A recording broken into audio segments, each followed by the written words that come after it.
Welcome to the fourth video of this series where we are taking a look at the Ofgem price cap. In part 3 we looked at typical customer, historical rates and regional price. This video will look at supplier entries and exits and how that will have influenced the introduction of the price cap. We'll also take a look at the price cap breakdown and how that has changed or not over the years. And then we'll open and very quickly shut the current sensitive topic of standing charges. After the 2008 financial crisis had settled, the market started to see an increase in the number of domestic energy suppliers enter the market. For context, data from the National Audit Office shows that in 2011 there were 12 suppliers, which rose on average by 8 new entrants each year, until peaking at 68 suppliers in 2018.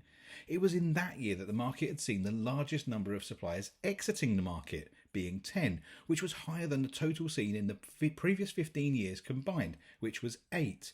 Now this started to cause alarm that the market allowed anyone and everyone to enter a regulated market, but perhaps becoming too big. Many suppliers offered products that were not properly or effectively risk managed, pricing below the competitors, sometimes referred to as loss leaders, in order to win customers and gain some market share. The regulator was concerned around the fact that whilst many customers were active in looking for the best deals and regularly switching suppliers and or tariffs for the most competitive offer, there was a danger that this could drive the market to the bottom. That's another way of saying that suppliers were pricing below each other to win customers, irrespective of the dangers of losing money. The other concern here was that those consumers that did not actively seek the best deals could be taken advantage of by suppliers by allowing them to sit on high price tariffs in a low cost environment and become a cash cow and effectively fund this new customer acquisition activity. To address these concerns, the regulator extended its price cap for prepayment meter customers, which was introduced in 2017, to the whole market from 2019. In order to ensure suppliers were accountable to a fair and reflective cost and consumers were protected by a unit price cap for their energy, those potentially vulnerable customers who were not active switchers and sat on variable tariffs were now subject to paying no more than the price cap from 2019. So how does the price cap work and what's in it? In the most basic sense, the price cap methodology prescribes a way in which suppliers are expected to hedge their risk for this group of customers, those on variable tariffs. In essence, this was an average price of selected wholesale market products for a future delivery period, together with some assumptions of costs relating to the non-wholesale costs, plus a margin. This meant that suppliers that had a group of sticky customers that didn't actively choose to fix their tariff needed to secure prices that met the price cap methodology. For those customers that were on fixed price deals, which around 2018 to 2020 typically amounted to around 40% of the market, were hedged in the way in which the supplier saw fit, which in some cases was to take some risks. In 2019, some 11 million customers were protected by the cap when it was introduced. This rose rapidly to 29 million as of today, being practically 100% of the market.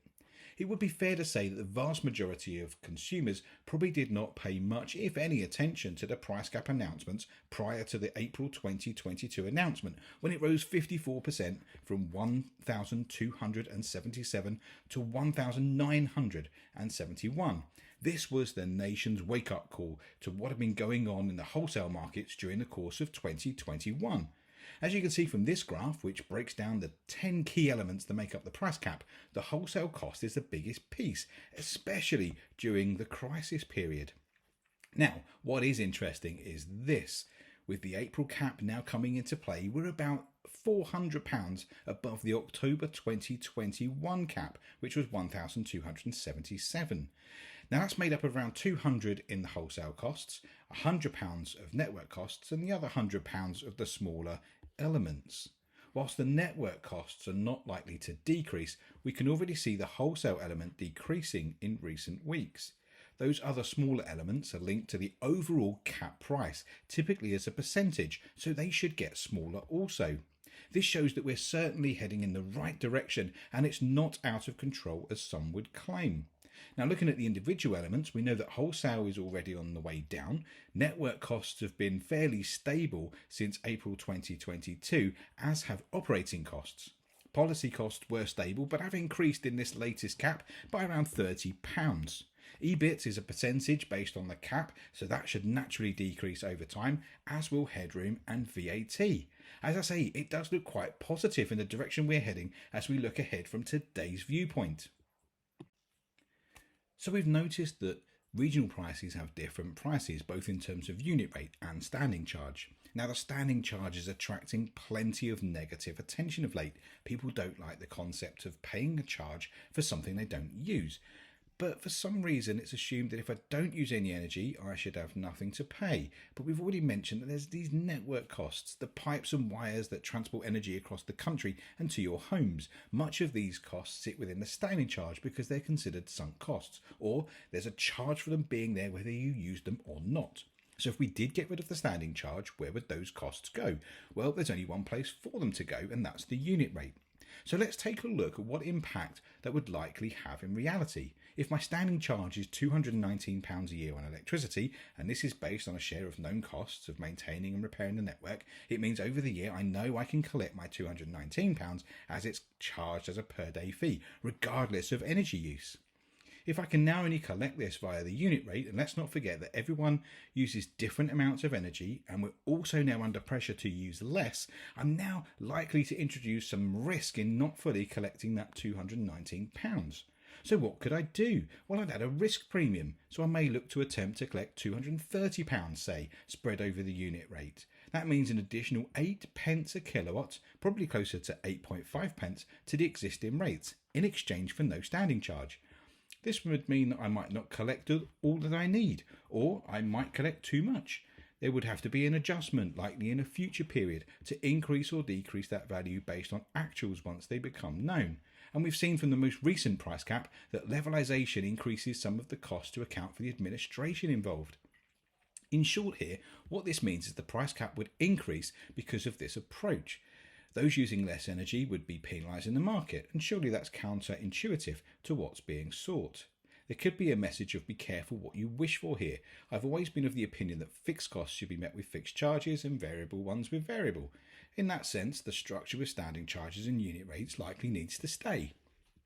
If any elements can move from one side or the other is another question, perhaps should be the single focus for the ongoing consultation in this space. But consumers should be cautious around calling for an abolishment of the standing charge without fully appreciating the side effects of that call. Now, it is quite difficult to compare to another product as energy is quite unique, but if we compared it to, say, our old home phones, you remember those ones that were attached to the wall that no one really has anymore. Now, you had to pay a line rental, and that covered the cost of maintaining all the phone line infrastructure, and then you'd pay a unit per minute for your calls. If no one wanted to pay any line rental because they didn't want to pay for something they didn't use much, then the charge for calls would have been much higher.